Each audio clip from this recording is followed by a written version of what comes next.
পৃথিবীতে এমন একটা প্রাণী আছে যে ডিমও দেয়, আবার তার বাচ্চাদের দুধ খাওয়ায়। আর সবচেয়ে ভয়ঙ্কর ব্যাপার হলো এর শরীরে আছে বিষ, যা দরকার হলে আপনাকে বিষ দিয়েও আক্রমণ করতে পারে। এটা কোনো কল্পকাহিনী না। এই প্রাণীটার নাম প্ল্যাটিপাস, যার মুখ হাঁসের মতো, শরীর ওটার মতো, আর লেজ বিছুর মতো। 1800 সালের দিকে যখন প্রথম এই প্রাণীটা ইউরোপে আনা হয়, বিজ্ঞানীরা বিশ্বাসই করতে পারেনি এটা আসল। অনেকে তো ভেবেছিল এটা একটা নকল বানানো প্রাণী, কারণ এত অদ্ভুত প্রাণী বাস্তবে থাকা সম্ভব না। কিন্তু আসল রহস্য শুরু হয় এখান থেকে।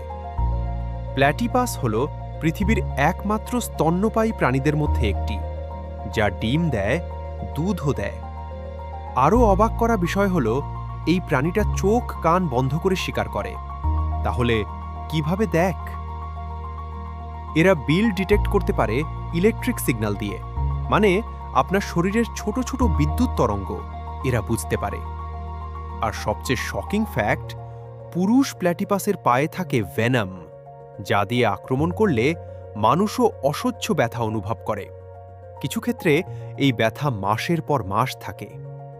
বিজ্ঞানীরা আজও পুরোপুরি বুঝতে পারেনি কিভাবে একটা প্রাণীর মধ্যে এত আলাদা আলাদা বৈশিষ্ট্য একসাথে এলো।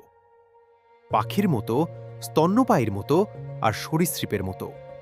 মানে প্ল্যাটিপাস শুধু একটা প্রাণী না, এটা একটা জীবন্ত রহস্য। কিন্তু দুঃখের বিষয় হলো এই রহস্যময় প্রাণীটা এখন ধীরে ধীরে হারিয়ে যাচ্ছে। হয়তো ভবিষ্যতে এটা শুধু বইয়ের পাতায় দেখা যাবে, একটা জীবন্ত রহস্য যা আমরা হারিয়ে ফেলেছি। আপনার কি মনে হয়, আমরা কি এখনো সময় থাকতে এই প্রাণীটাকে বাঁচাতে পারবো?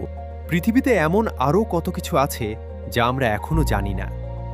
আপনি কি আগে প্ল্যাটিপাস সম্পর্কে এসব জানতেন? কমেন্টে বলুন। আর এমন রহস্যময় ভিডিওর জন্য সাবস্ক্রাইব করুন গুপ্ত কাহিনী।